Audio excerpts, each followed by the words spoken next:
नमस्कार, बहुत स्वागत है आपका ओंकार न्यूज में। मैं हूं आपके साथ ज्योति यादव। तो बुलेटिन की शुरुआत करेंगे उत्तर प्रदेश की खबरों के साथ। लखनऊ में सीएम योगी ने ट्वीट कर जवाब के पूर्व सीएम के निधन पर गहरा शोक प्रकट किया है। उन्होंने कहा कि पंजाब के पूर्व मुख्यमंत्री प्रकाश सिंह बादल का निधन अत्यंत दुखद है। मेरी संवेदनाएं शोक संतप्त परिजनों के साथ है। ईश्वर दिवंगत आत्मा को अपने परम धाम में स्थान और उनके शोकाकुल समर्थकों और परिजनों को ये अथाह दुख सहने की शक्ति दे। तो आपको बताते चले कि पूर्व पंजाब के सीएम प्रकाश सिंह बादल का निधन हो गया है, जिसको लेकर लखनऊ में सीएम योगी ने ट्वीट कर पंजाब के पूर्व सीएम के निधन पर गहरा शोक प्रकट किया है। उन्होंने कहा कि पंजाब के पूर्व मुख्यमंत्री प्रकाश सिंह बादल का निधन अत्यंत दुखद है। मेरी संवेदनाएं शोक संतप्त परिजनों के साथ है और ईश्वर दिवंगत आत्मा को अपने परम धाम में स्थान और उनके शोकाकुल समर्थकों और परिजनों को ये अथाह दुख सहने की शक्ति दे।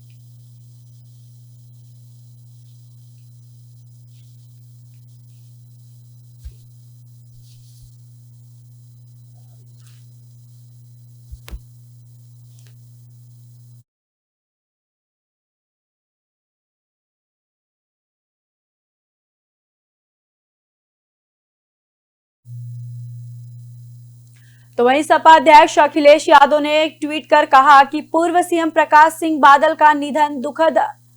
अखिलेश ईश्वर शोक संपन्न परिवार को संबल प्रदान करे।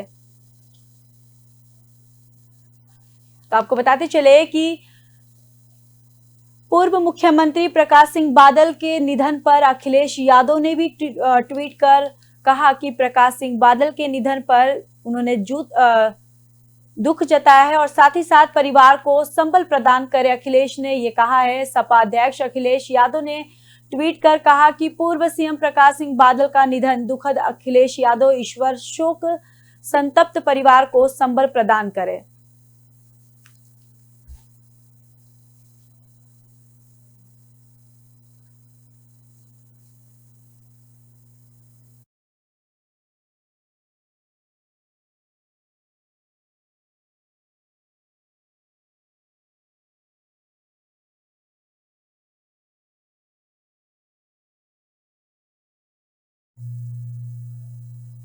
तो वहीं पूर्व सीएम प्रकाश सिंह बादल के निधन पर शोक जताया है। दरअसल परिवार के प्रति गहरी संवेदना व्यक्त की है। लखनऊ में बीएसपी अध्यक्ष मायावती ने ट्वीट किया और पूर्व सीएम प्रकाश सिंह बादल के निधन पर शोक जताया है।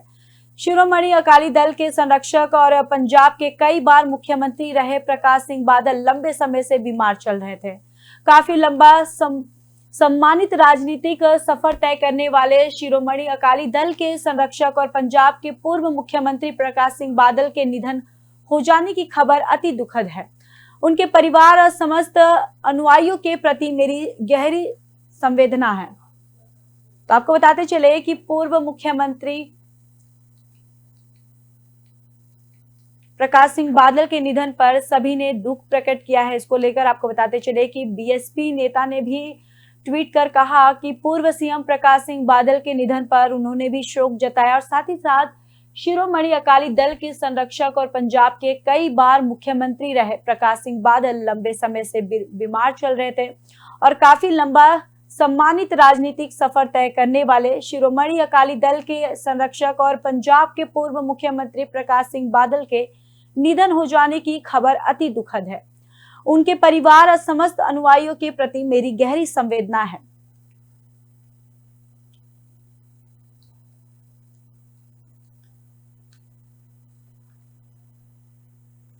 समाजवादी पार्टी को एक बड़ा झटका लगा है, जिसकी मुख्य वजह प्रसपा से प्रबुद्ध सभा के प्रदेश अध्यक्ष रहे किशन दुबे ने इस्तीफा दे दिया है। आपको बताते चले कि प्रबुद्ध सभा से प्रदेश अध्यक्ष रहे किशन दुबे ने शीर्ष नेतृत्व को स्थानीय नेताओं के द्वारा लगातार गुमराह करने को लेकर इस्तीफा दे दिया है। जहां उन्होंने कहा कि वो छात्र जीवन से लेकर आज तक पूर्ण निष्ठा, लगन और संघर्ष के साथ पार्टी से जुड़े रहेंगे। लेकिन वर्तमान समय में समाजवादी पार्टी अपने सिद्धांतों और अपने मूल कर्तव्यों से भटक रही है। वही अडानी, लोहिया जी, जनेश्वर मिश्रा जी, श्रद्धेय नेताजी और संघर्ष के प्रति कृपाल सिंह यादव के त्याग संघर्ष और समर्पण से पार्टी बनी थी, लेकिन आज पूरी तरह से चाटुकारिता, चापलूसी, आर्थिक भ्रष्टाचार और पक्षपात की प्रतीक बनने वाली है। समाजवादी पार्टी हो गई है ये, ऐसा उन्होंने कहा। साथ ही साथ उन्होंने ये भी कहा कि ऐसी परिस्थिति में मेरे जैसे स्वाभिमानी व्यक्ति का पार्टी में रहना संभव नहीं है। तो आपको बताते चले कि सपा को एक बड़ा झटका लगा है। किशन दुबे ने इस्तीफा दे दिया है सपा से। साथ ही साथ आपको बताते चले कि प्रबुद्ध सभा से प्रदेश अध्यक्ष रहे किशन दुबे ने शीर्ष नेतृत्व को स्थानीय नेताओं के द्वारा लगातार गुमराह करने को लेकर इस्तीफा दिया है, जहां उन्होंने कहा कि वह छात्र जीवन से लेकर आज तक पूर्ण निष्ठा, लगन और संघर्ष के साथ पार्टी से जुड़े रहे, लेकिन वर्तमान समय में समाजवादी पार्टी अपने सिद्धांतों और अपने मूल कर्तव्यों से भटक रही है। वही अडानी, लोहिया जी, जनेश्वर मिश्रा जी, श्रद्धेय नेताजी और संघर्ष के प्रति कृपाल सिंह यादव के त्याग, संघर्ष और समर्पण से पार्टी बनी थी, लेकिन आज पूरी तरह से ये पार्टी चाटुकारिता, चापलूसी, भ्रष्टाचार और पक्षपात की प्रतीक बन गई है।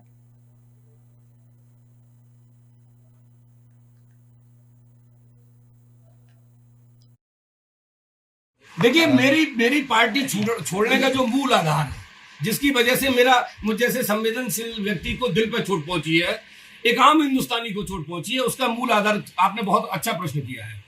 मैं जिस घर में रहता हूं, हर व्यक्ति का घर उसका मंदिर होता है। हमारे मंदिर में, हमारे घरों में भगवान राम के चरित्र को उजागर करने वाली पवित्र रामायण रखी है। समाजवादी पार्टी के एक वरिष्ठ नेता उस रामायण का लगातार अपमान कर रहे हैं और हमारे शीर्ष नेतृत्व के सबसे बड़े नेता, पार्टी के राष्ट्रीय अध्यक्ष, मुझे कहने में कोई संकोच नहीं, उन्हें बड़े पद पर बैठा के महिमा मंडित कर रहे हैं। तो हम ये मान रहे हैं कि वो निश्चित रूप से ऐसे लोगों का साथ दे रहे हैं जो हमारी पवित्र रामायण और पवित्र भागवत पर सवालिया प्रश्न उठा रहे हैं और उनका अपमान कर रहे हैं। हमारे मंदिरों का अपमान किया जा रहा है। हमारे माता पिता, हमारे पूर्वजों ने, हमारे देवी देवताओं ने जो हमें सिखाया, जो हमने आदर्श उनसे लिए, हमारे माता पिता कहते हैं कि मंदिरों में पूजा की जानी चाहिए। आप देखिए सोशल साइट पर पता नहीं कौन से लोग हैं जो हमारे धार्मिक आस्थाओं पर चोट पहुंचा रहे हैं, हमारे धर्म पर, हमारे हिंदुत्व पर, हमारे सनातन पर। सनातन तो सभी के लिए है, ऐसा नहीं है कि कोई समाजवादी पार्टी या भारतीय जनता पार्टी के लिए सनातन है। हिंदुस्तान में रहने वाले सभी लोगों के लिए, हम सभी धर्मों का सम्मान करते हैं, हमारे लिए सभी सम्मानित हैं। देखिए, मेरी पार्टी छोड़ने का जो मूल है। सपा प्रमुख अखिलेश यादव ने प्रेस कॉन्फ्रेंस की और उन्होंने बीजेपी सरकार पर जमकर निशाना साधा। साथ ही कहीं बीजेपी गरीबों तक सुविधाएं नहीं पहुंचाने दे रही है और बीजेपी हटाइए सुविधाएं पाइए। तो आपको बताते चले कि सपा प्रमुख अखिलेश यादव ने प्रेस कॉन्फ्रेंस किया है, जहां पर उन्होंने बीजेपी सरकार पर जमकर निशाना साधा। साथ ही बीजेपी को कहा कि गरीबों तक सुविधाएं नहीं पहुंचाने दे रही और बीजेपी हटाइए और सुविधाएं पाइए।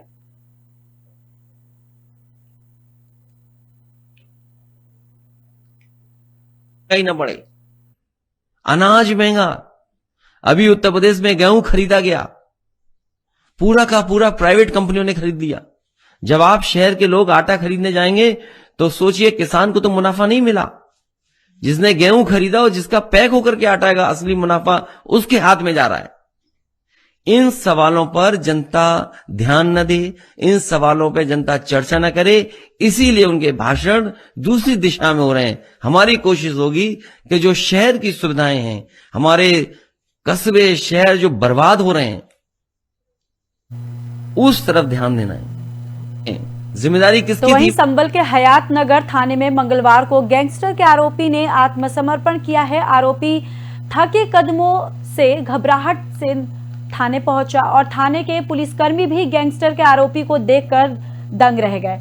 पुलिस ने आरोपी को हिरासत में लेकर चालान कर दिया है। वहीं बोला उसने कि मुझे गोली मत मारना, गैंगस्टर का अपराधी हूं साहब, मुझे गिरफ्तार कर लो। मंगलवार को गैंगस्टर के मामले में वांछित गौकशी का आरोपी गांव हैबतपुर निवासी पुस्तक जाबुल आत्मसमर्पण करने के लिए थाने पहुंच गया। जाबुल हाथ में फ्लैट थाने को लेकर गेट पर पहुंचा था तो पहरा दे रहा सिपाही भी दंग रह गया। दरअसल आत्मसमर्पण करने पहुंचे गैंगस्टर के आरोपी को देखकर थाना परिसर में लोगों की भीड़ जुट गई।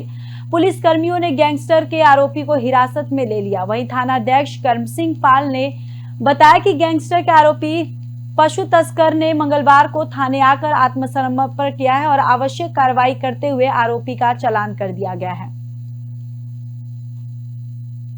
तो आपको बताते चले कि वांटेड क्रिमिनल थाने पहुंचकर उसने आत्मसमर्पण कर दिया है। साथ ही साथ आपको बताते चले कि गैंगस्टर के आरोपी ने आत्मसमर्पण किया। साथ ही आरोपी थके कदमों से घबराहट में थाने पहुंचा और थाने के पुलिसकर्मी भी गैंगस्टर के आरोपी को देखकर दंग रह गए। पुलिस ने आरोपी को हिरासत में लेकर चालान कर दिया। साहब मुझे गोली मत मारना, गैंगस्टर का अपराधी हूं, साहब मुझे गिरफ्तार कर लो, इस तरीके से वो बोलने लगा। साथ ही साथ मंगलवार को गैंगस्टर के मामले में वांछित गौकशी का आरोपी गांव हेबतपुर निवासी पशु तस्कर जाबुल आत्मसमर्पण करने के लिए थाने पहुंच गया। जाबुल हाथ में पैम्पलेट थाने लेकर गेट पर पहुंचा तो पहरा दे रहा सिपाही भी दंग रह गया और आत्मसमर्पण करने पहुंचे गैंगस्टर के आरोपी को देखकर थाना परिसर में लोगों की भीड़ जुट गई। वहीं पुलिसकर्मियों ने गैंगस्टर के आरोपी को हिरासत में ले लिया। थाना अध्यक्ष कर्म सिंह पाल ने बताया कि गैंगस्टर के आरोपी पशु तस्कर ने मंगलवार को आकर आत्मसमर्पण किया। वही आवश्यक कार्रवाई करते हुए आरोपी का चालान कर दिया गया है।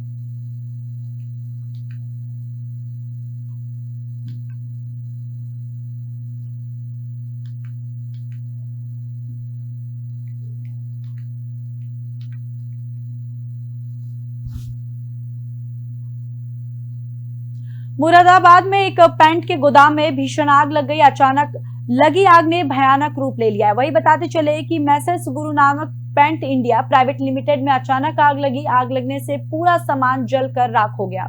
वही सूचना मिलते ही फायर ब्रिगेड की टीम मौके पर पहुंची और आग पर काबू पाया। इस दौरान कोई भी जनहानि नहीं हुई है। ये पूरी घटना मुरादाबाद झोला थाने के लाकड़ी फाजलपुर रोड की है। तो आपको बताते चले कि गोदाम में भीषण आग लग गई। जब देखते ही देखते वहां पर जो भी सामान था जलकर राख हो गया है। बताते चले कि अचानक लगी आग ने भयानक रूप ले लिया और बताते चले कि Messrs Guru Nanak paint India private limited ने अचानक ही आग लगी और आग लगने से पूरा सामान जलकर राख हो गया।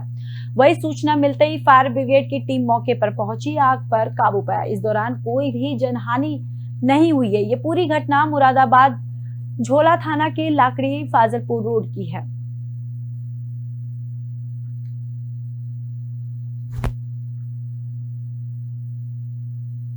दिल्ली मथुरा रोड स्थित दिल्ली पब्लिक स्कूल में बम होने की धमकी के बाद हंगामा मच गया।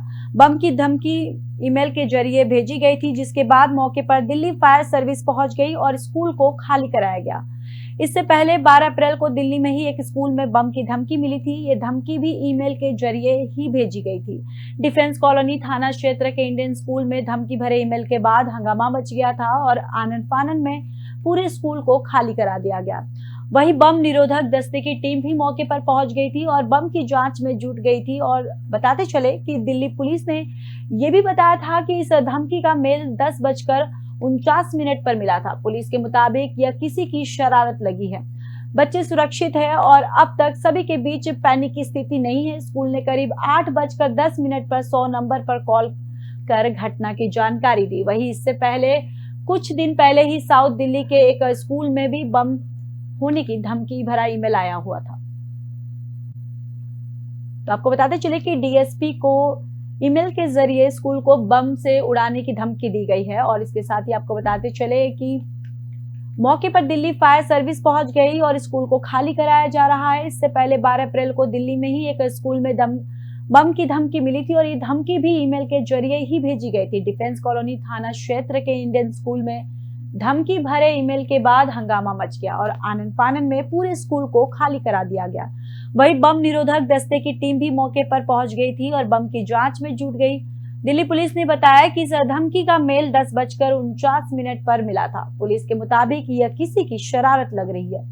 वही बच्चे सुरक्षित है और अब तक सभी के बीच पैनिक की स्थिति नहीं है। स्कूल ने करीब 8:10 पर 100 नंबर पर कॉल कर घटना की जानकारी दी। वही इससे कुछ दिन पहले ही साउथ दिल्ली के कुछ स्कूल में बम होने की धमकी भरा ईमेल मिल चुका है।